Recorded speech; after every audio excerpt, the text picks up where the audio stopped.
রফিকুল ইসলাম আসলে একটু আপনার কাছে জানতে চাই, ত্রয়োদশ জাতীয় সংসদ নির্বাচনে অংশগ্রহণ কিংবা ভোট দিতে এখনো ভোটার হননি বিএনপির ভারপ্রাপ্ত চেয়ারম্যান তারেক রহমান, যদিও এরই মধ্যে চূড়ান্ত ভোটার তালিকা প্রকাশ করেছে নির্বাচন কমিশন। একটু আপনার কাছে জানতে চাই, তিনি ভোটে অংশগ্রহণ করছেন তো? আপনাকে শুভেচ্ছা। আর আপনার মাধ্যমে আমি সহ আলোচক সহ আমার পুরানো ঢাকাবাসীকে শুভেচ্ছা জানাচ্ছি। আপনারা জানেন যে বিএনপি বরাবরই কিন্তু একটি গণতান্ত্রিক পদ্ধতির কথা বারবার বলে আসছে। একটি গণতান্ত্রিক সরকার এদেশে প্রতিষ্ঠিত হবে।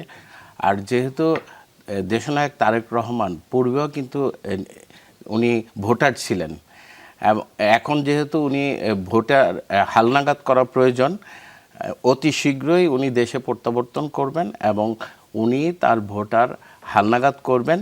এবং উনি যেহেতু এই দেশকে একটি উন্নত দেশের রাজনীতিকে আসলে গুণগত রাজনীতি আমাদের চেঞ্জের প্রয়োজন।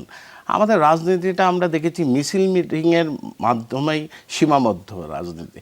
আর রাজনীতিটাকে শুধু আধুনিকায়ন যদি করা যায়, একটি নেতার যদি জবাবদিহিতা থাকে, রাজনীতির প্রতি তাতে কমিটমেন্ট থাকে, তাহলে স্বচ্ছতা যদি থাকে, দুর্নীতিমুক্ত একটি মানবিক রাষ্ট্র গঠনের জন্য আমাদের সকলকে ঐক্যমত থাকতে হবে। বিশেষ করে যে জাতীয় বিষয়গুলা, সে বিষয়ে কিন্তু সকল দলের একটি ঐক্যমত আমরা আশা করি। আমরা চাই এদেশে অবাধ নিরপেক্ষ নির্বাচন হোক। অবাধ নিরপেক্ষ নির্বাচনের জন্য বিএনপি সর্বোচ্চ ছাড় দিবে এবং বিএনপি এই অবাধ নিরপেক্ষ নির্বাচনে আসার জন্য সকল রাজনৈতিক দলের যে একটি সমঝোতা প্রয়োজন, যে কথাটি আপনি আমার পূর্ববর্তী বক্তাও বলেছে যে কিছু আসন ঝুঁকিপূর্ণ আছে। আমরা আশা রাখছি বিএনপির পক্ষ থেকে সর্বোচ্চ ছাড় দেওয়া হবে। আমরা সবসময় এই কথাটি বলি যে জনগণ যাকে ভোট দিবে সেই নির্বাচিত হবে, সেই রাষ্ট্রীয় ক্ষমতা আসবে। আপনারা দেখেছেন বিএনপির দেশনায়ক তারেক রহমান সর্বদাই বলছে যে এই দেশে একটি অবাধ এবং নিরপেক্ষ নির্বাচন হোক। যে আমরা সংস্কারের কথাটি কিন্তু আমরা বারবার বলেছি। আমরা 2 বছর আগে কিন্তু 31 দফার প্রণয়ন করেছি দেশবাসীর জন্য।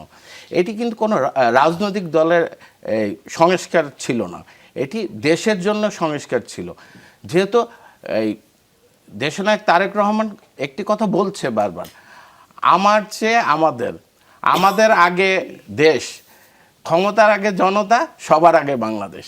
যেহেতু সবার আগে বাংলাদেশের জন্য, বাংলাদেশের আপামর জনসাধারণের জন্য, বাংলাদেশের জনসাধারণের কল্যাণের জন্য আমরা সর্বোচ্চ ছাড় দিব।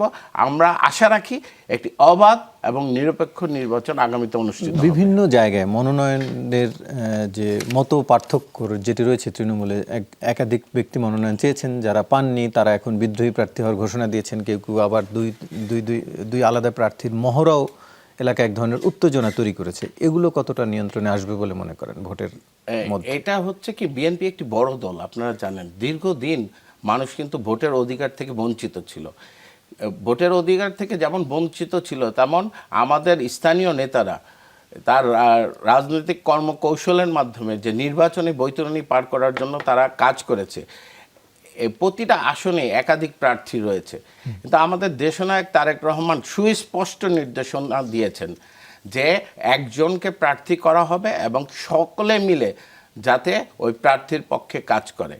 আমরা আশা রাখি দেশনায়ক তারেক রহমানের কথা বিএনপির সর্বস্তরের জনগণ, বিএনপির নেতাকর্মীরা সর্বস্তরের অক্ষরে অক্ষরে তা পালন করবে। যেহেতু রাজনীতি করে একটি রাজনৈতিক দলের নির্দেশে, ইনশাল্লাহ আমরা দেশনায়ক তারেক রহমানের কথা অক্ষরে অক্ষরে পালন করব। যে আসনে যাকে মনোনীত করা হবে তার পক্ষে বিএনপির সকলে ইনশাল্লাহ একত্রিত হয়ে ভোট যুদ্ধে অংশগ্রহণ করবে।